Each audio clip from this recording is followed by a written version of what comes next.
Dean? Pam, would you please take the roll call? Baraboo, Present. Friedlieb, Paulson. Here. Beyondich is absent. Johnson. Here. Aaronzelli. Here. Here, would everyone please stand and join me in the Pledge of Allegiance? I pledge allegiance to the flag of the United States of America and to the republic for which it stands, one nation, under God, indivisible, with liberty and justice for all.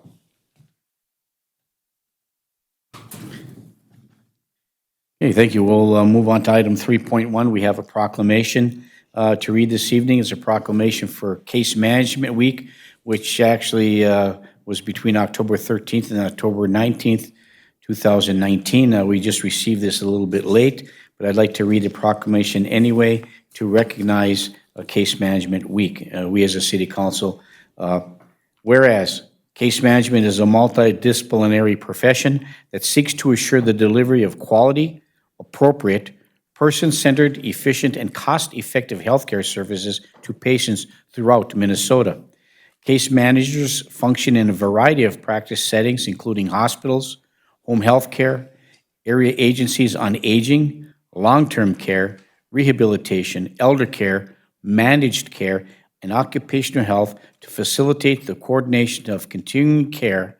And whereas case management is a primary medical management strategy that fosters the careful shepherding of healthcare dollars while maintaining a primary and consistent focus on patient advocacy, and whereas case management services enhance quality of life while promoting the achievement of positive healthcare outcomes, and whereas case management is an integral component of healthcare delivery in Minnesota and throughout the United States.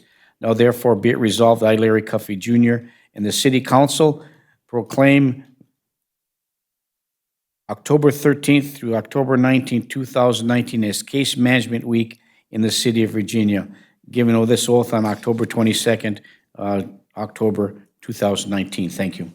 Okay. Let's move to item 4 on the agenda, the public forum. Is there anyone in the audience that would like to speak before the council meeting this evening? Seeing none, we'll move to item 5, which is the consent agenda. The following items will be enacted by one motion unless a citizen of Virginia or a city council requests that the item be considered separately. Item 5.1 is the approval correction of the minutes of the regular meeting that were held on October 8th, 2019, and the public hearing held on October 8th, 2019. Our consent agenda item 5.2, adoption of finance resolution number 19-020, the schedule of bills. Item 5.3, approve the travel request for Bill Hennis, Engineering, to attend the Institute of Building Officials January 13th through the 17th in 2020 in Brooklyn Park, Minnesota, at a cost of $1,656.88. Item 5.4, approve the temporary liquor application for the Lyric Center on November 23rd, 2019. And finally, item 5.5, approve the 2 a.m. liquor license for K-Core Incorporated, doing business as Mel's Sports Page Bar and Snickers Pizza. Those are the consent agenda items on the schedule this evening. I would then ask the council to entertain a motion to approve. I'll move to approve the consent agenda. Councilor Paulson moves to approve the consent agenda. Is there support? Support. Support by Councilor Johnson. Is there any further discussion? Seeing none, all those in favor signify by saying aye. Aye. Aye. Opposed? Motion carries. Thank you. Item 8.6, appearances. We have no one scheduled to appear before the council this evening, so move on to item 7, unfinished business. Item 7.1 is the approval of the second reading of the vacant building ordinance, Chapter 18 of the City Code. And I think we did get an email that Pam sent out. Whether a citizen did have a question about the vacant building ordinance. Is that the one? Oh, yes. Yes, so we'll be, apparently some of the councils were asked to respond. I've referred it over to our city administrator for that response, and I don't know how many, I think we all got the received the email with respect to that, but this is the second reading for approval of this vacant building ordinance. We did approve it the first reading, obviously, and so this is a second reading for approval. What is the council's pleasure? Councilor Freely. Would this vacant building ordinance encompass both private and public buildings? So we would be subject as a city to those inspections as well and the potential costs that would be incurred for buildings. We own properties we own as well. Well, if we have, okay. The vacant building ordinance doesn't have any inspections. It's just a vacant building registration, so we know that when the building's vacant, who to contact.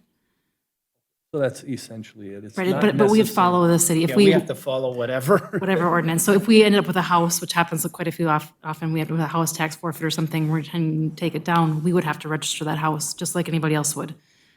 And then there's fees incurred for this It's, as well? yep, if it's, the And one of the longer question- it's vacant, the more expensive it is. Okay. And one of the questions that came to us was, where would these fees then go? Would they be put kind of in an escrow to assist in demolition and/or renovations, or would they be put back into the general fund and used for other purposes? Do we know specifically where that money would go? It would help offset blight, which most of these that are vacant, we already know of because we're taking care of their lawns, we're painting, we're picking up garbage, doing those kind of things, and also for demolition costs. And then the other concern was whether or not there's overlap per se with regard to this vacant building ordinance with the maintenance and preservation. Is there? They work together because a lot of the time, if it's a house that we're not familiar with, we don't know who the property owner is. We're chasing our tail trying to find these people while the grass still grows and there's still garbage in the yard, but we can't find the person to contact them, and we cannot enter their property until they've been notified that you have a blight situation and you need to correct it. So it's essentially to create an inventory of sorts. Correct. With contact lists and communication Correct. networking that we can. Correct, so that we have both on the city side and the fire side, so that we know who owns the property. If there's an issue, who can we contact? How do we get a hold of you? And what's your intent? If you really want to demolish it or you want to let it go, then we know already, rather than waiting 7 years before let it dilapidate even longer. All right, thank you. Thank you, Councilor Freely. Any other councilor? Councilor Paulson. Thank you, Mayor. I guess I'm looking for a clarification. Part of the question that was in the email that was addressed to a portion of the council was regarding the fees on the vacancies. And the way that I read it or that I understood it was the fee would only be assessed if the homeowner or building owner failed within the first through 5 years of registering vacancy in that building, not that they're being fined for an actual vacant property. Is that correct? It's $50 to register a vacant house for the first year, a vacant property. And then if that same house or that same building is vacant the second year, it increases to $100. $100, correct. Okay, so the longer that building stays vacant, the higher the increase. Correct, and Okay, everybody so would I start- misunderstood that. and I Everybody would would've- start at year 1, January 1st. Okay. So we wouldn't, even if your property's been vacant for 4 years, we don't go back. This would be the first year of vacancy. So if there's being renovations, being done to, say, a rental home or a building, and it's taking them 2 years to get it off the ground, they're still going to be assessed the first year 50 and the second year 100 because there's vacancy. Are there any exceptions to that where if there's ongoing remodeling or ongoing construction, that those fees would be waived contingent upon Yeah, there's. occupying occupation Under of the... subdivision 6, there is a waiver that if the party's in the process of demolition, rehabilitation, or other substantial repair, the fees are waived. So if they're working on it, Okay. it is going to be waived. So I think that was part of the question that was addressed in that email, and I think it's important that, that people understand it's based on the years of vacancy, and then that those dollars then are going to be set aside. It would be lovely to be in a demolition fund because every demolition demolition fund. still has a little bit of cost above and beyond what the city is incurring. It's not a lot, we try to get as much grants as we can to minimize that, but there's always a little bit of cost. And then, like I said, and then the blight factor, we never collect 100% on our blight fees. We try, it just Exactly. never happens. I mean, I think the fee schedule is reasonable if after 5 years someone still hasn't been able to renovate or find a renter, it's probably going to end up being on the demolition property list. So I have no problem with that, but I just, Thank you. I haven't seen the email, so I thank you for the questions. I haven't seen yeah, it yet. I think that was one of the main questions. Thank you. Just one other item. If you look at what some of the suburban Minneapolis cities are doing, their fees are like $1,000. I mean, $50 doesn't amount to anything.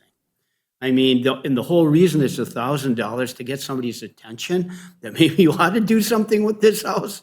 Now, we may never get the $1,000, but I mean, that's kind of the idea, really. I mean, we're really not trying to collect the money. We're trying to get them either to, fix it or tear it down and give them, some reason to do it, so. And, okay, thank you. I have a question, just as an example, and that was, so say for, Britt, you can give some clarification, or Tom, say an individual owns a building, and this building is occupied, has an operating business going on, and was at one time renting a portion of that building, which is separate entrance, to that building, that individual, but still operates a business out of that building, but the second business is no longer there, no longer renting that, and it's empty. Does that fall under the vacant building ordinance code? Is that an exemption? No, we can't do that because that would be the entire Main Street. Well, that was, Am I wrong? I mean, really, no. and that was the question. Thank you for the answer, and I hope you're listening, that you have your answer now, so thank you very much. They're all upstairs and there's nobody there. Okay, thank you. All right. Okay, thank you. Has there been a moved and supported? Okay. So, Counselor Bearable. Well, we can do the move and support. Go ahead. But my question is, Brett and Tom, I got a question on both this. Once it gets to the fifth year, that's the time that they go tax forfeit. So the $500 will probably never collect if they choose to do that. But can we lien that on that property so we can put it on their taxes if they decide not to go tax forfeit? Okay, that was my question. Okay, thank you. Anyone else? Okay, I would look for a motion to move the second reading of the vacant building ordinance. Is there a city councilor that would be willing to make that motion and move it forward? Or, The second reading of the building ordinance. thank you, moved by Councilor Johnson to move the second reading, moving the ordinance forward for implementation based on the requirements of the law. Is there support for that? I'll support for any further discussion. Here, support by Councilor Bearable for further discussion. Further discussion, Councilor Bearable. The one question I had, now I'm skipping my mind here. What did I have? After reading this, Britt, was there a specific in this ordinance that it would go to, or is this just an administrative thing? It'll go to a dedicated fee, not dedicated fee, but dedicated line item on our budget. I did direct or ask staff to consider creating a line item in the budget for it, Okay. 2020, because this starts January 1st, 2020. So I have spoken with our finance office and explained to them that we need Because to be able to track this, what's coming in. Yeah, we Yes. need to track it, okay. Yes. Thank you. Yep. And just for everybody's interest, I did have the utilities run me a report of all the vacant properties that they know of, and there's 329 Vacant properties? that they know of, yes. And The problem there, you have is and there most you of the have it. people that have the vacant properties are not gonna come in and pay the $50. Most You of know them don't that. live in within But if we Virginia. get some of them and we lien the property, I think we're working in the right direction, Like Tom mentioned, this is not a money-making thing. This is strictly an information-sharing venture that the city's working on between the fire and building official on how do we get to these people that have vacant properties to maintain their property to a point that everybody is satisfied with the way it's looking. Yeah, and I think as you move forward, adjustments have got to be made so that these individuals who have vacant properties, primarily rental properties, residential rental properties, that they are to try to get around the fee, vacant fee, say, well, I'm working on it. I plan on making that into a family home, or I'm remodeling now. But I think part of that, as we move forward, is to consider Well, if you're doing that, we have to have a plan, and you have to actually have a building permit, and there has to be some activity moving forward, not just saying that I plan on doing that in the future. I am trying to make it yada, yada, yada. So that's all part of the exception policy on Section 6. Is that correct? Thank you. Counselor Johnson. Mayor, this just kind of popped into my head. We're using property now, but the ordinance says building. Are they interchangeable, or if someone has a 100-foot lot that nothing's on it, and does that count also? It is building, yes. It's just the buildings, Just it's not, if someone has a vacant lot? Okay. All right, thank you for the clarification. Thank you, Counselor Johnson. Counselor Paulson. So just for further clarification, and when it states buildings, is that meaning a building that has an actual address? So if someone's a landlord and they are renting the house on the lot, and they're also renting the garage, I would assume that that garage would have a specific address, is that correct? So that would apply to all buildings that have a physical address in Virginia. And so if there are vacant garages that have been used as rentals and that do have an address, would those also fall under the registration of a vacant property? Not that I would believe, no. Because Garage, you mean? similar. Like if would so be if it has its own specific address and it's vacant, would that specific address be needed to report that it's vacant if it's got a specific address, even if it's a garage? If it's 329 and a half X Street, right? Well, the way I look at it is this: any building in the city of Virginia that is vacant should comply. Even if it's kind of a lean-to, I mean, it should comply. Because the object is to get a register and to make people clean their property up. So if it's in the city limits and it's empty, we'd like them to comply, And I think most properties in towns have an address, even if it's just the garage, they're still, what? So is there anything that needs to be added to that? Because I feel like that might be a concern that in terms of blight with some of these garage properties that we have been dealing with, would that have to be added to this as a subsection? Or is it just going to be understood that it's a building with an address, no matter if it's a garage or a home or a building, as long as it has an address, it would be having to be considered vacant or habitated?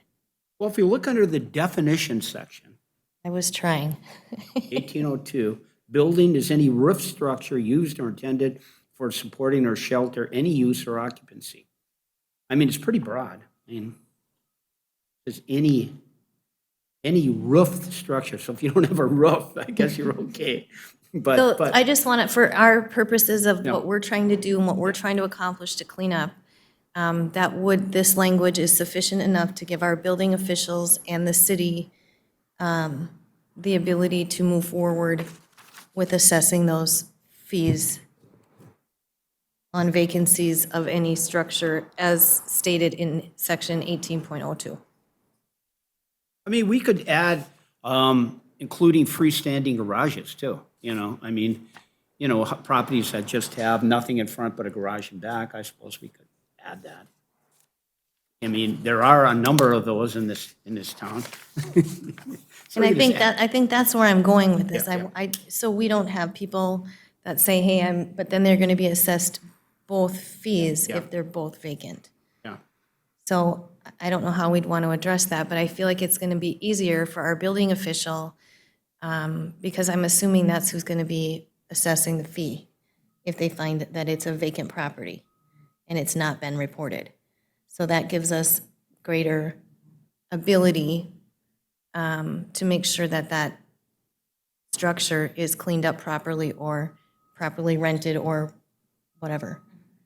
So I'm comfortable with that as it states, as long as we are communicating to the public that that's what the intention is. See, I don't think this $50 is very harsh, to tell you the truth. I mean, $50, I mean, you look at some of the people in town, they'll let that go for 5 years. $250, you know? I mean, seriously. Then they'll come before us and ask it to be waived. Sorry about that, but. Yeah, thank you, Tom. Thank you, Counselor Paulson. Counselor Johnson. I appreciate you bringing that up, Counselor Paulson, because my property that comes to my mind is the one on Fifth Street. And there are two buildings on that property. We have been addressing the front yard because that's where we can see the house, but that back garage apartment is in worse shape actually than the front. So that is definitely one of those places where I can see the landlord coming in and saying, I'm working on it, where he's doing something in the front and nothing in the back. So that's, I appreciate you bringing that up because I imagine that'll happen elsewhere in town as it comes forward. So I thank you for doing that, and I appreciate the staff have put some thought into that as well. Okay, thank you. And just a quick comment about that specific property you're referring to, Counselor Johnson. Our code official and the fire department went over there and did a complete review of the inside and exterior of that building last week, or just this past week here, so we'll stay tuned for some information about that. So is there anything else? Did you have something more, Counselor Bearable, that you'd like to just- add before we go Just for a a quick motion? question, Britt, I'm assuming that once we get this ordinance in place, that we'll have a computerized system so we can add and subtract. It's not going to be all manual, is it? It's going to be all computerized? It'll be Because I computerized. worry that if it isn't, it takes too much staff time to be keeping up with this every year. Because those things are going to change from year to year to year. Okay, thank you. Thank you, Counselor Bearable. Okay, is there any further discussion or comments or questions or clarifications from the council? We will need a motion to move the second reading of the vacant ordinance forward. Is there someone willing to make that motion? We did? It was so long I couldn't remember. Okay, it was moved and supported. And again, the 67-year-old mind isn't working very well. Okay, it moved and supported. Is there any further discussion? Seeing none, all those in favor signify by saying aye. Aye. Opposed? Motion carries. Thank you. Okay. We'll move to item 7.2, is approve the second reading of the Fire Certificate of Occupancy Ordinance, Chapter 6, Section 6.46 of the City Code. And Britt, could you just give a quick clarification of that for the council and for those who are listening at home? Yep, the fire certificate of occupancy is actually for commercial businesses, for the, where the fire marshal will actually come to your business and do a very simple checklist, which we will publish on the website so that you will know what it looks like when they come. It's not a full code review. It's just a simple, do you have a fire extinguisher in your building? Do you have clear exits? Are they labeled? Even with a sign that says exit, just very small things like that. Do you have carbon monoxide detectors? Do you have a smoke detector? It's not meant to be a very harsh, restrictive inspection. And again, this is, we just talked about the vacant building ordinance deals a lot with residential. This would deal with the commercial side so that we know which businesses are in town, who is the responsible party, who can we contact if we have a question, and how do we get a hold of somebody? Thank you. Councilor Friedlieb. So it's not necessarily comprehensive in the fact that it would be a concern for like knob and tube wiring, for example, that was put in 1890 or something, and then you come to the business, say you're gonna have to change that out or anything. I mean, those kinds of, that's some of the concerns in town right I now get with it, business yes. owners, that they're gonna have burdensome, cost prohibitive expectations to meet a standard in town that is gonna be stifling to business, and I just wanna make sure that that's not the case. That's not the intent, no. These are more common, ordinary expectations that you have for safety purposes for the public benefit and welfare. Correct, Okay, correct. thank you. Thank you, Councilor Friedlieb. Councilor Bearable. Mr. Friedlieb or Councilor Friedlieb, most of those particular instances only happen if a building's been empty for over a year and then somebody wants to buy it. Then we have to go to the state building codes, and then they require those things like knob and tube and some of those other things to be changed. But other than that, if you sell it a month from now, those all get grandfathered in because it's still legal to do. Okay, so that should answer some of the questions. Thank you, Councilor Bearable. It's like the knob and tube we have in the fire hall, huh? Yeah, okay, thank you. Okay, and anyone else? Councilor Brunzelli. Mayor, I'll support that ordinance. You're making a motion? Yes, I'll make that motion to support that ordinance. Thank you. Okay, Counselor Barnzelli is moving the second reading of the Fire Certificate of Occupancy Ordinance, Chapter 6, Section 6.46 of the City Code. I'll move that forward, the second reading forward for approval. Is there support? A support by Counselor Johnson. Is there any further discussion? Seeing none, all those in favor signify by saying aye. Aye. Opposed? Motion carries. Thank you. We'll move to item 8, discussion items. Item 8.1, recommendation from Planning and Zoning. Approve the variance request for Joyce Mann for a 1-foot variance to the maximum height of 3 feet allowed in the front yard in order to construct a new fence 4 feet high in the front yard. I will move the recommendation from Planning and Zoning. Moved to approve the recommendation by Planning and Zoning by Counselor Johnson. Is there support? Full support. Support by Counselor Friedlieb. Is there any further discussion? Counselor Johnson. I do have a question. In the minutes, it talks about how our ordinance is 3 feet, but most everything is sold in 4-foot sections. Is there a reason we use 3-foot height in our ordinance? No idea, Okay. but it's time for a change. And I know Planning and Zoning's working on a lot of stuff right now, but I thought that was a very, You're absolutely right. It becomes a burdensome hardship on people when they're trying to put up a fence. To order a special custom-sized 3-foot is very difficult for some people. It's expensive. I appreciate that we've acknowledged that and they'll be moving forward. I'm always amazed at the house on the corner of 8th Street and 3rd Avenue that is Yes. built to city ordinance with the 1-foot sections and 2-foot, 4-foot. So that's good. Thank you. Thank you, Counselor Johnson. Moved and supported. Is there any further discussion? Seeing none, all those in favor signify by saying aye. Aye. Opposed? Motion carries. Thank you. Item 8.2, approve or adopt a resolution to approve the Virginia Fire Department Stuff the Ambulance Toy Drive on November 29th and 30th, 2019.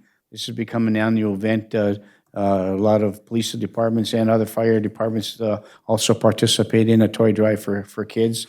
So I'm looking for a motion to approve. Also move, Mayor. Moved by Counselor Bearable. Is there support? Support by Counselor Barnzelli. Is there any further discussion? Seeing none, all those in favor signify by saying aye. Aye. Opposed? Motion carries. Item 8.3 is adopt a resolution accepting a donation for the fire department, and the amount is $500. Thank you. Do we have to approve every one of these? You can't just have a blanket or? Okay, I guess that would be right. So, okay, looking for a motion to approve the acceptance of a $500 donation to the fire department. Moved by Counselor Barnzelli. Is there support? Support. Support by Counselor Friedlieb. Is there any further discussion? Seeing none, all those in favor signify by saying aye. Aye. Opposed? Motion carries. Item 8.4, we have 4 resolutions that we're looking for a motion to adopt. Adopt resolutions authorizing special assessments against properties for the following. Item 8.4, adopt a resolution for delinquent blight invoices.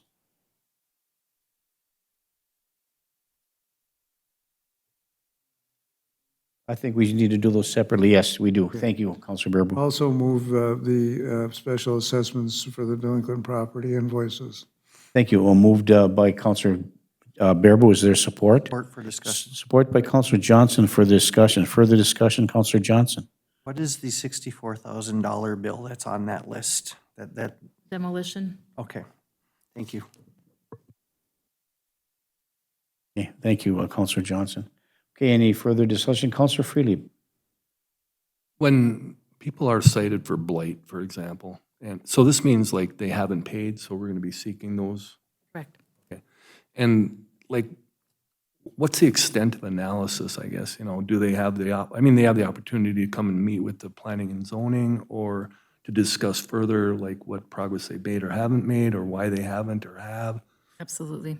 And they get numerous notices that you have a outstanding invoice. So there's a process in place. There for is a them to- process, and the majority of these, we just haven't heard anything from. And so most of these delinquent ones are people that have just been negligent of attending to that. Most of the people that may have been cited do come forward and say, give me some extra time, I've done these kinds of things, I'm working on my own. So there is that But if process you- in play for It's them not to. about making money, it's about compliance. So if they come forward and say, hey, I'm sorry, I was sick, something's wrong with my mower, give me a few more days, we are very, very willing to work with people. It's those that ignore us is the ones that end up on this list usually. Thank you. Thank you, Counselor Freelieb. It's moved and supported. Is there any further discussion? Seeing none, all those in favor signify by saying aye. Aye, opposed, motion carries. Item 8.4B, adopt a resolution for delinquent public utilities. Also move, Mayor, for the adoption of the delinquent public utilities. Moved by Counselor Bearable. Is there support? Support for discussion. Support by Counselor Johnson for discussion. Further discussion, Counselor Johnson. My question is, when people come to us to have the other fees waived, the utility fees have already been waived by the utilities. Why do we not have to waive the utility fees also if we have to approve the fees being put on? It's a lien on on their tax bill. That's why the city council has to do that. But my question is, Counselor Baraboo, is by the time they get to us to waive other fees, these fees have already been waived by the Public Utilities Commission or the public utilities.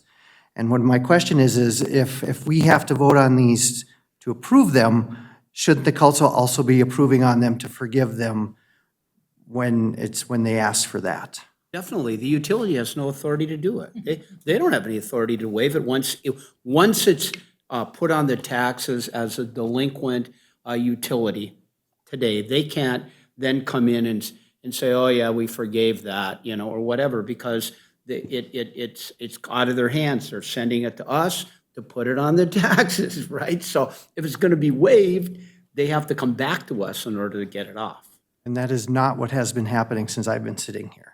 Well, they've been telling us, and we've been just going along with it, but we haven't it hasn't been brought back to the council for official resolution to. So none of those fees have technically been waived? I mean, I guess I'm trying to understand the process here. If we have to vote on, well, that list has got to be at least 30 or close to of doing these assessments, and then someone buys the property in 5 years, and they're coming to us to waive the blight fees, but we're being told that the other fees have already been waived, and nobody has the authority but us to waive those fees. I guess I'm concerned that there's a bunch of people out there thinking that they have utility fees that have been waived and they're not, or vice versa.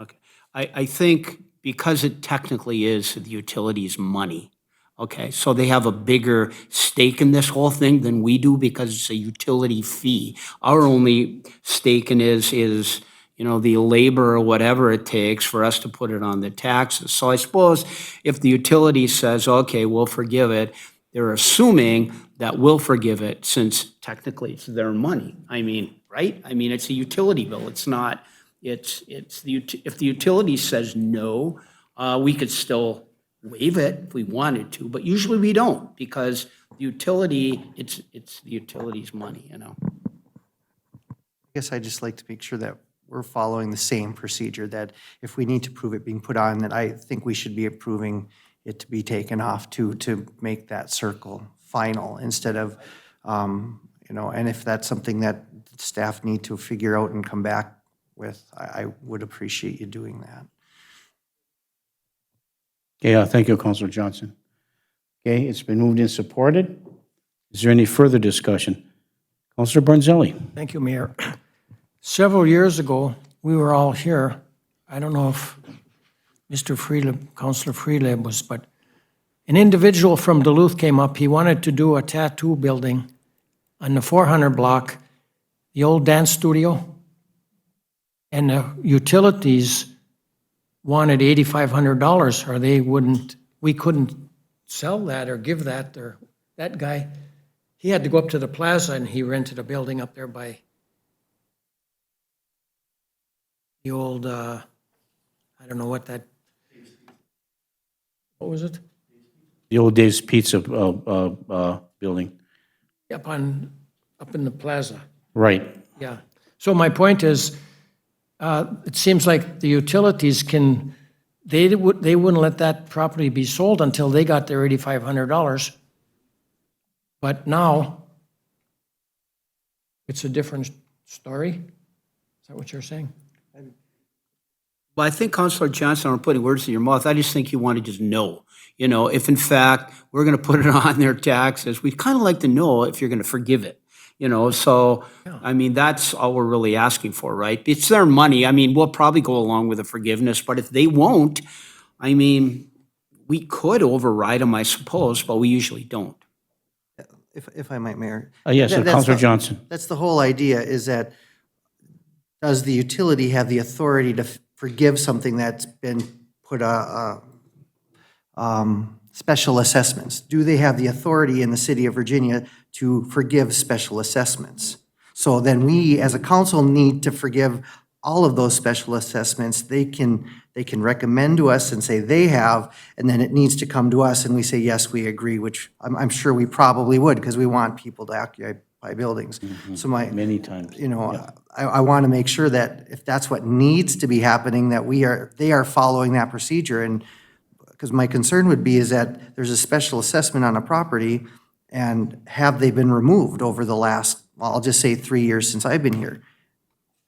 Or are they still on an assessment somewhere and these folks are still paying for something that's been forgiven by the utilities, but not by the city?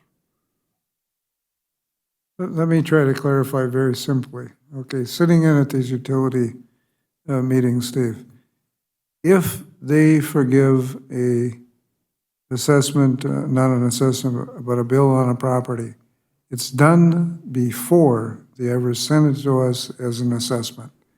And they're autonomous commission, so I believe they can do that. Yeah, and that's what they've been doing as far as I know from what I've seen. They may have a special circumstance where they'll forgive somebody's before. Once it gets to this point, you're absolutely right. They cannot forgive those. Once it gets to the lien process on their taxes, we have to do that. So you're absolutely correct. Does that answer your question, Counselor Johnson? I understand, but I'm not quite sure that we're And it may not be servicing so- the people who have asked for these forgiveness. I guess I would want to make sure that it's been taken off if they think it has been. once I we guess that's where I'm at, is making sure. Yeah, well, first of all, we have to certify it in terms, and that's why we put it on the assessment, right? I don't see the utility forgiving many of these. So maybe they do, but I haven't seen them.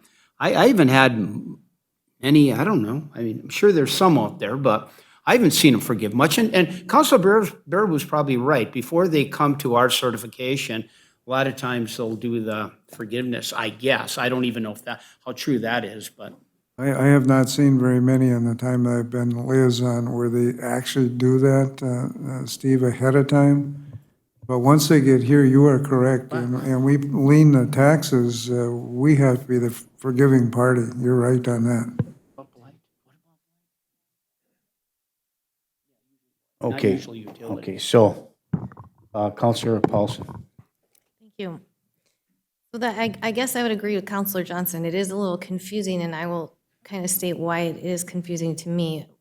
The last recollection I had was a property on Second Avenue where a gentleman came and said that was already forgiven. So are there two different things we're talking about here? Is it an assessment and then there's something else they could have been forgiven? Maybe blight. No, it was a utilities, it was something with the utilities, and then was they were both. coming. It was both. There It were was two both. things he came forward with. So I mean, if there's a procedure that we should be following differently, if people need to be coming to the city to ask for that forgiveness, and then we approve it at the council level, and then the utilities gets their money, maybe that's the way it needs to go. I'm just saying, I think there was one or two properties since I've been here that did come before us and say that the utilities did waive those fees, and I didn't know if I don't remember if it was a tax assessment or there was some other type of fee, but I think the one on Second Avenue was an actual tax assessment that was waived prior to him coming here, and he stated, Utility bill. Utility bill. And they can do so that. just a bill, not a tax assessment. That's my question. Are we Well, it's a missing? bill, but then they come to us to certify it on their taxes once it's delinquent. Once they do that, okay? Our property then. It's our issue. I mean, if they recommend they want it forgiven, it's their money, we usually forgive it. But they do come to us when in fact they want it taken off their taxes, because utility can't do it. I think what Councilor Johnson's alluding to is that the city needs to talk to the utility to ensure our process is correct. Yeah. And that they understand that if it's on the assessment rolls, they have to ask us permission to remove it from the assessment roll. If it's just a utility bill that's past due, that they certainly can waive it before it goes to assessment. And we will clarify that procedure with our staff and with their staff. Just make sure everybody knows and is well aware of how And I this think has to that's go. where I was Thank you, going that's with- exactly what I'm with the looking for. Thank you, process. Britt. Yeah, thank you, guys. Appreciate it. Thank you. Anything else, Counselor Johnson? Counselor Paulson? Okay, anyone else? Okay, it's been moved and supported. Any further discussion? Seeing none, all those in favor signify by saying aye. Aye, opposed, motion carries. Item 8.4C, adopt a resolution for violation of the Clean Water Discharge Ordinance.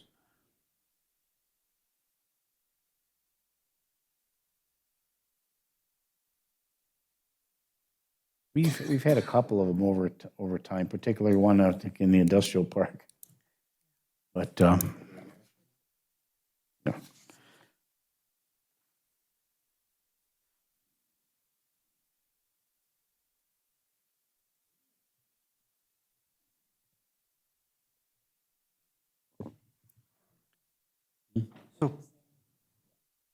They're the same properties that we've had issues with in the past, so.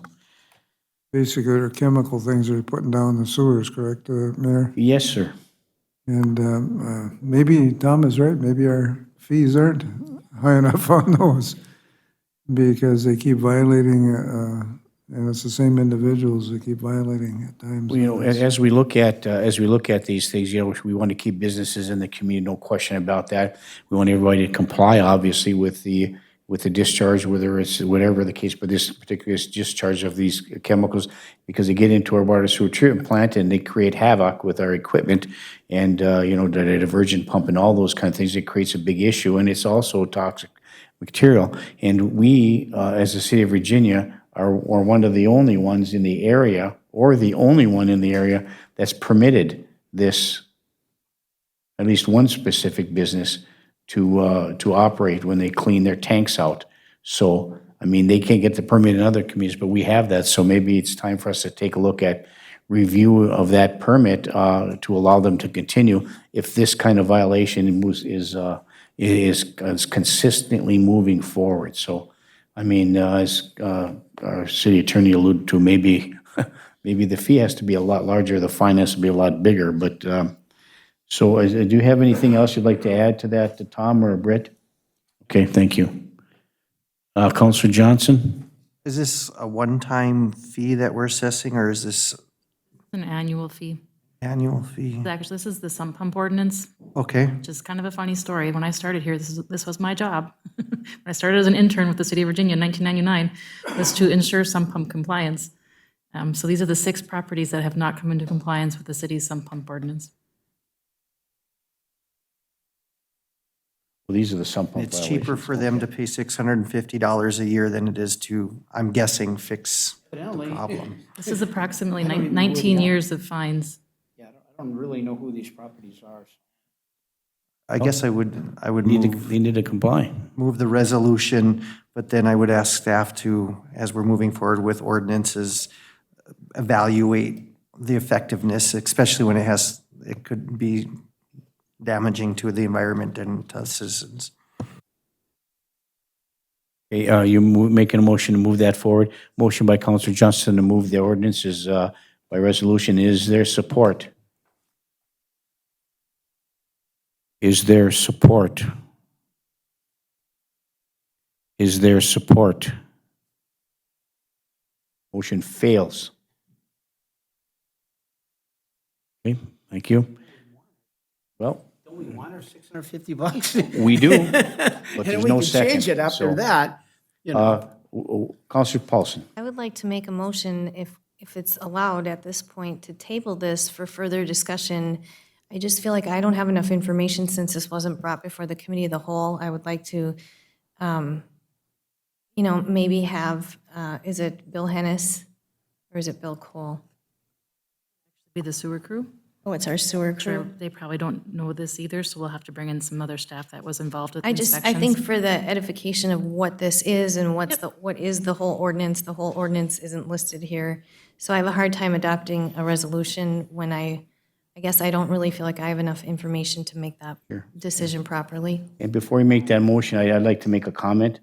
This is a sump pump ordinance which has been in effect for 20 years. 20 years. Nine, And most everybody complies. But these 6 properties have not complied. So the purpose of this motion is to collect money and to assess them to make sure they comply, right? We have to certify that, right? So, okay, so go ahead. And I understand No, that, no, I just don't have enough information, I think, So in our you're, packet to make me say, okay. so you're making a motion, Table it until then, and bring it forward to the next committee of the whole, where we can maybe have further explanation, if that would be a possibility. a motion by Counselor Paulson to table item 8.4C for additional discussion and move that over to the next committee of the whole meeting, supported by Counselor Freelieb. Is there any further discussion? We can't have any discussion on table, so I apologize. All those in favor signify by saying aye. Aye, opposed, motion carries. Thank you. Okay, item 8.4D, adopt a resolution for the loan interest loan.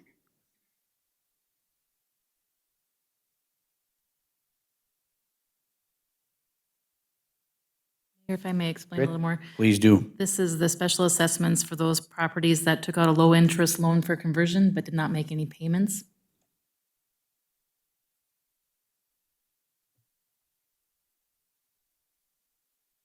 So they took, to convert from steam to gas, they took out the low interest loan in order to accomplish, the goals and objectives of the ordinance requiring mandatory conversion. They have made a payment, so we're now, Or they've chosen to put it on their taxes. That was another option, when you took out the loan. Yeah. You could choose it to put on your taxes. right, so, right, okay, thank you. Thank you, Britt. Okay. Counselor Johnson? I appreciate that last clarification that they had chosen.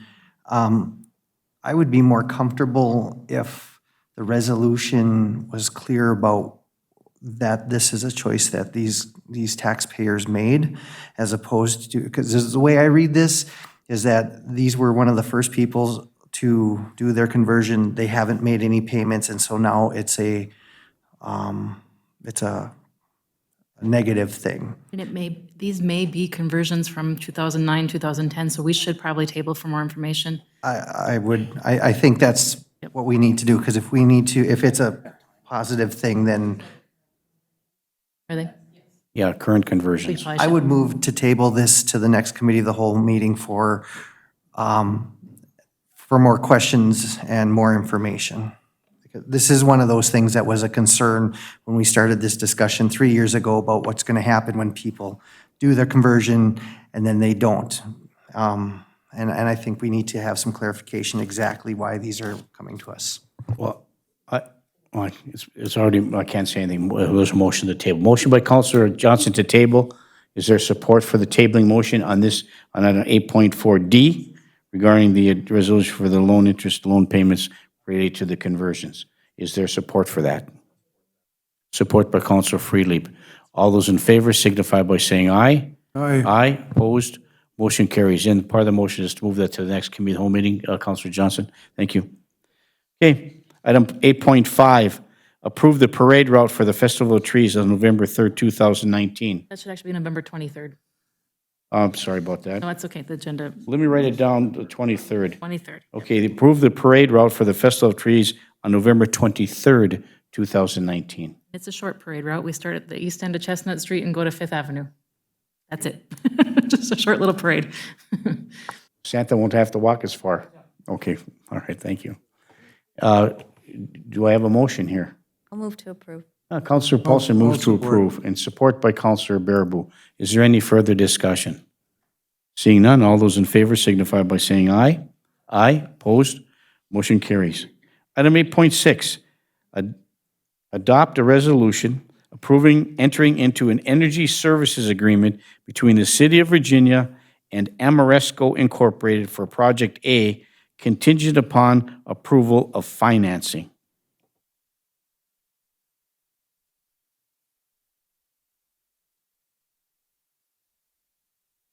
Are we making, are we looking at, oh, never mind, that's coming under committee reports, okay. All right. Counselor Johnson? We have some more information.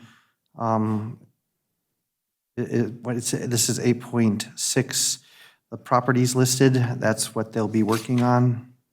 The resolution that Pam handed out today, there should be a packet of resolutions. It does list in there Project A is the first project, and that shall include the LED street lighting, building envelope, mechanical installation, HVAC upgrades, and automation system upgrades, and solar project. Okay, I was looking for it and couldn't find it, so, Fortunately, I did not get this till yesterday, so I didn't get a chance to get it out. and everything is with the utility is as close as we're going to get right now? At this moment, yes. So I would ask if we do adopt the resolution that we do it contingent upon approval of financing. Okay, I will so move contingent upon financing. Okay, motion by Counselor Johnson, is there support? Support. Support by Counselor Freelieb. Okay, the motion and support is to adopt a resolution approving entering into an energy service agreement between the City of Virginia and Amoresco Incorporated for Project A contingent upon approval of financing. It's been moved and supported. Is there any further discussion? Seeing none, all those in favor signify by saying aye. Aye, opposed? Motion carries, thank you. Item 8.7, adopt a resolution approving entering into an energy service agreement between the City of Virginia and Amoresco Incorporated for Project B, contingent upon approval of financing. Project B is city facilities indoor LED lighting only. City of Virginia, City facilities, city facilities, indoor lighting indoor only. lighting only. Okay. That would be numerous buildings that are listed in the schedule. City Hall, And again, contingent on approval of financing. correct. Very good, thank you. I will move and approving entering into energy service agreement between the City of Virginia and Amoresco for Project B contingent upon financing also. A move by Counselor Johnson, is there support? I would support, but for discussion. Support by Counselor Freely for further discussion. Further discussion, Counselor Freely. So I'm on the understanding that, like, the costs that we would be incurring would be absorbed by the savings we will see by this project being initiated. Correct. Okay. And then the funding is, However, there's a small portion that the city did agree to do the extra 225,000 above and beyond what the savings were. and are we seeking grants for that, or is there any other, or Nope, Sherry is very confident that we will save, it's what we were going to save with the decreased manpower of what our staff is already working with will help fund that portion. Because so all of the costs we incur are kind of inherent in the project itself? exactly, Okay, thank you. exactly. Thank you. Any further discussion? Counselor Johnson? Thank you, Mayor. I drove through Midway today and noticed the lights at the skating shacks. Are those lights all included in this, the skating rinks and? I do believe so, because we discussed Mill 40 at quite a long length, and Yep, and we would excluded Mill 40. So I do believe that they are, but I will verify that. you please, because I yes. think that could be beneficial, especially up in Midway with, still have the big sodium lights up Yes. there, so. The instant on of LED is a very attractive thing. Yes. Whereas the sodium take a long time to get to the right Especially at temperature. And 20 below zero. All right, thank you, Britt. And I do recall, Counselor Johnson, the discussion with Amoresco, because I live up Midway and had some questions at that coffee and conversation at the park about that. And when I asked Amoresco, they said in their website, they have a list of all the lighting that's going to be done, and Midway was included in that. The reason Mill 40 was excluded because it's owned by the school. Thank you. Thank you. Great, okay. It's been moved and supported. Any further discussion? Counselor Bearable? So what I'm seeing here, Britt, and there's big attachments that we receive for all these other things, is this not included? Why is it even listed to us then? Well, look at 8.7. The project B, it says attachment B. Isn't that project B? Or is this a? No, it's 8.7 is A. It's all of that. 8.7 and then 8.6 Six. both have A, B, and C that are in your packet. Okay, so those big long lists are things you're gonna do too then? Yep. Okay, then I'm satisfied. Okay, I just had the wrong number there. Okay, thank you. Okay, thank you, Counselor Bearable. Okay, moved and supported. Item 8.7, is there any further discussion? Seeing none, all those in favor signify by saying aye. Aye. Opposed? Motion carries. Item 8.8, adopt a resolution of approving the hire of permanent part-time parking monitor. Britt? Thank you. We conducted interviews on Friday, the 18th we had 13 applicants, but one chose to back out, so we conducted 12 interviews. And we have to bringing forward now the recommendation to approve hiring the part-time parking monitor for the city of Virginia, and we recommend Daniel Wolf.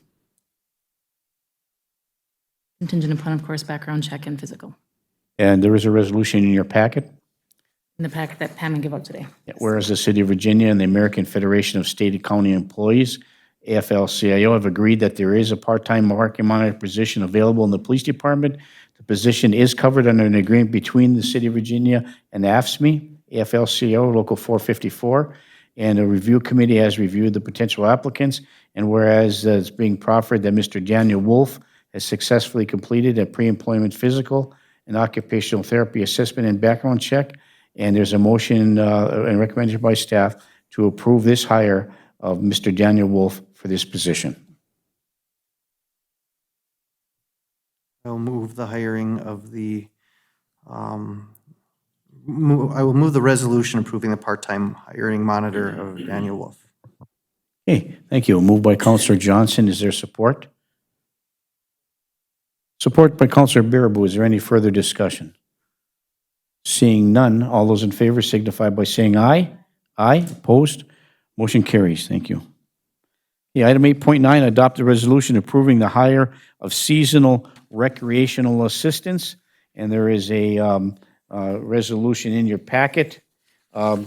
Whereas Park and Recreation Department has expressed the need to hire personnel to act as monitors at the outdoor rinks and operate concession stands in our facilities, whereas these positions are seasonal in nature, and any person hired under this position of recreation assistant shall not work more than 66 shifts.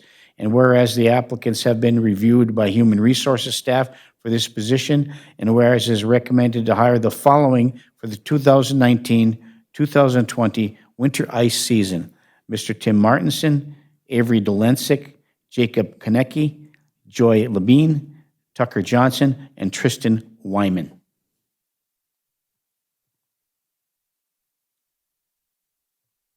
I will move the resolution approving the hiring of the recreational assistant positions for the city of Virginia. Thank you, Councilor Johnson. Moves the resolution forward for the hire of the seasonal assistants. Is there support? Support, and just quick discussion. These Sure, have all support been by interviewed, Councilor I'm Freely. assuming? Excuse me? These Sorry. have all been interviewed, They have, yesterday. Yes. and that was by Brian and yourself? Brian and myself, yes, because Sherry is on vacation. And I do want to point out, we still need more. Brian's ideal number would be 8, so we are still taking applications for this position. Thank you. Thank you, Councilor Freely. Moved and supported. Councilor Paulson? Thank you, Mayor. What is the screening or the hiring process, and are there background checks that are done on Yes, these kind of? yeah. Yep. Thank you. And because a couple of them are under 18, we have to have their parents' consent to the background. But yes, we do have a screening process. Okay, moved and supported. Any further discussion? Seeing none, Councilor Brunzelli. Thank you, Mayor. Britt, the skating shack, are those the 3 that are on the left? They were there last year? They are coming back for another season. This is their year. 3rd year? This is their 3rd year, yep. And what will the other 3 do? All of them except for one are going to be working at the skating shacks and also at the miners for the concession stands. We're getting the okay. concession stands back this year. They're going to take over that concession? Yeah. Yes. Yeah. Thank you. And I think that the reason there's a need for 8 is because there's a maximum 66 shifts that can be, and they can work, so, during the season. Okay, thank you. Moved and supported again. Is there any further discussion? Seeing none, all those in favor signify by saying aye. Aye, opposed? Motion carries. Thank you. I just point out that if anybody's interested in applying for the job, visit our website at virginiamn.us, and our application's on there. Still taking Still applications. taking applications, thank you. And maybe we could give a plug to the wage, It's $13.54 an hour. $13.54 an hour. Yep. Very good, thank you. Okay, we'll move to item 9, committee reports. Item 9.1, the committee of the whole meeting that was held on October 15th, 2019. I'll turn this portion of the city council meeting over to our city administrator, Britt C. Bennis. Britt? Thank you. At the committee of the whole meeting on October 1st, I'm sorry, October, what date was that? October 15th, 2019. We had a presentation from Mrs. Brenda Schaefer-Pellinen from ARDC regarding the Arrowhead Agency on Aging. It was a very informative presentation about all the work that they do in the community. It was very appreciative. We also discussed the recommendation from VEDA, to award the contract for the Downtown Grant Administrator to CRD LLC. It was moved and supported to table that awarding to the next committee of the whole meeting, and I have heard that staff from the CRD will be at the November 5th City Committee of the whole meeting to discuss their proposal. This council discussed the monthly IT managed service agreement versus hiring an IT director. It was moved and supported to continue with the monthly managed IT services for the city of Virginia. And just a side note, we will be bringing that back to the November 5th Committee of the whole meeting as well. Okay, thank you. Matt Reed of SEH, our engineer of record, gave a review of the proposed zoning and planning ordinance proposal provided by SEH. The proposal is for, I believe they call it Task 1 of the ordinance update, and is expected to take 3 to 4 months to complete. It was moved and supported to authorize city staff and SEH to begin Task 1 of the planning and zoning ordinance update. Looking for a motion from the council. Councilor Bearable? Also move the motion. Council moves the motion forward. Is there support? Support by Councilor Johnson. Is there any further discussion? Seeing none, all those in favor signify by saying aye. Aye. Aye, opposed? Motion carries. Councilor Baraboo gave an update from the Street and Alley Committee meeting that was held on October 10th, 2019. Street and Alley Committee is reviewing the list of proposed streets to be upgraded and asking the council to help prioritize for the next Committee of the whole meeting on November 5th. Discussion was also held regarding the resident parking only signage on 17th Street South, which is near Super One South. It was moved and supported to send a letter to residents regarding the resident parking only signage on 17th Street South and to discuss removal of these signs. This meeting will be held November 5th, 2019 at 9 a.m. Also move the motion. Motion by Councilor Bearable. Is there support? I'll support. Support by Councilor Barnzelli. Is there any further discussion? Seeing none, all those in favor signify by saying aye. Aye, opposed? Motion carries. City Council was informed that the tax forfeited property located at 219 Chestnut Street, which is a vacant lot, has now gone tax forfeit and is available for the city to purchase for public purpose. It was moved and supported to authorize the purchase of the vacant lot located at 219 Chestnut Street from St. Louis County in an amount not to exceed $500, and there is a resolution in your packet. I'll move the resolution. Moved forward the resolution for the purchase of this parcel by Councilor Paulson. Is there support? Support by Councilor Friedlieb. Is there any further discussion? Seeing none, all those in favor signify by saying aye. Aye, opposed? Motion carries. Excuse me, it was moved and supported to table the discussion on the federal opioid litigation lawsuit involving cities until more information is gathered from the city attorney, and I trust that Tom will speak at it at the November 5th meeting. Okay, great. Discuss it right now if you want, but. It's not in the packet, so we can do it November 5th. But thank you, though. That's fine. Thank you. And then it was moved and supported to authorize staff to proceed with the repair of the police garage roof and to determine who was responsible for the cost of the incident. The incident occurred on September 30th when we had a large rainstorm. We had a large rainstorm in our garage into our basement. I will move that we authorize staff to proceed with the repair and the determination accordingly. Moved by Counselor Johnson. Is there support for that? Support by Counselor Freely. Further discussion, Counselor Paulson. Thank you, Mayor. So if you actually read item G, authorize staff to proceed with the repair of the police garage roof and determine who is responsible for the cost of the incident. And I actually thought at our last meeting, the county was already being responsible, or the contractor was being responsible. So I'm a little uncomfortable with the wording on that. We are not, the city is not responsible though, are they? Or are we still really trying to determine that? Our insurance company is handling this matter. So I don't know that I want to state at this moment that we have any fault or that anybody else has any fault Okay, at this moment, but we are working actively on it. We've had an electrician come take a look at the electrical to ensure that that it's in good working order.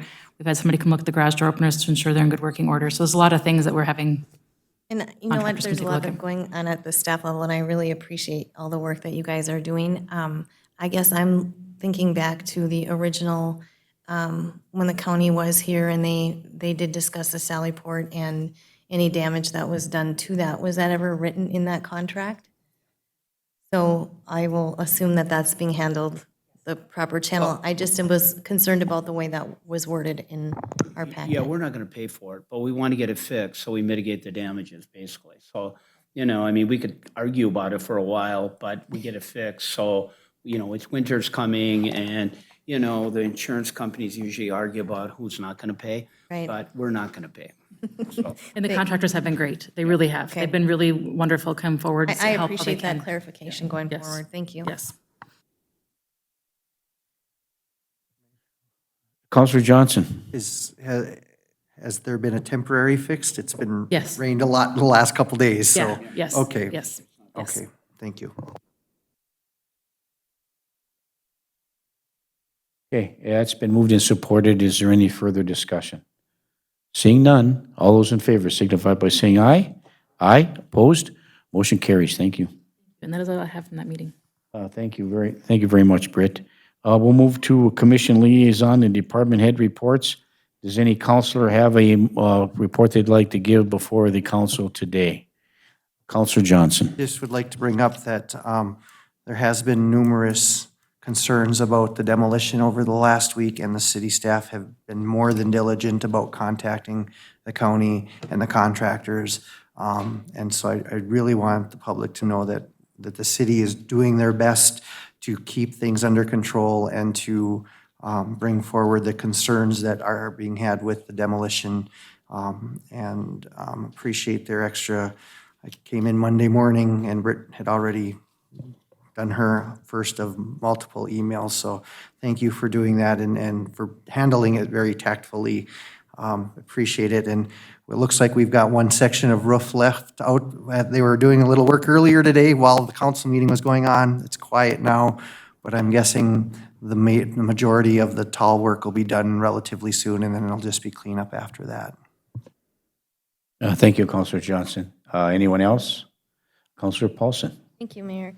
Last week I attended the Cable Commission meeting, and just part of the discussion that they're working out still some of the bugs with our live streaming and some of our audio issues. And then what part of the other discussion was maybe discussing with DSGW or Eric Wedge some of their space needs for filming at the new miners complex. So that was just some of the things that were discussed. And there's positive things coming forward as that project is moving forward, so I appreciate that. Yes, thank you, Counselor Paulson. We'll go to department heads. Once again, we'll ask Britt, anything else you want to add? Tom, anything? Pam? Okay, thank you. I just have two items. First, I had the opportunity or pleasure of attending I was the only city representative that was able to attend the census meeting. And so to spare you all the deluge of information that I received, I have packets for everybody to take a look at your leisure, so I'll make sure that those get distributed to you, so thank you.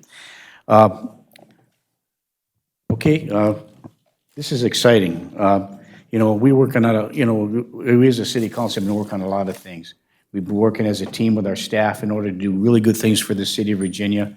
You know, we hear a lot of the concerns that people have, why aren't you doing this or why aren't you doing that? And we are really making our best effort to make this a great place to work and to live and to improve our community in a variety of ways, and we're doing that. Here's another opportunity, and this is part of the downtown revitalization thing. Virginia Downtown Business District business owners. Now, we are going to be known, this business district, we're looking for, we're going to have a meeting. Britt has set this up, and this notice is going out to all businesses in the downtown area, which includes Chestnut Street from Railroad Avenue to Silver Lake, First Street North from Railroad Avenue to Silver Lake, and First Street South from Railroad Avenue to Silver Lake. The City of Virginia and the City of Virginia Economic Development Authority, along with staff and the Revive Virginia, are pleased to announce the rollout of the Virginia Downtown Redevelopment District Commercial Rehabilitation Program.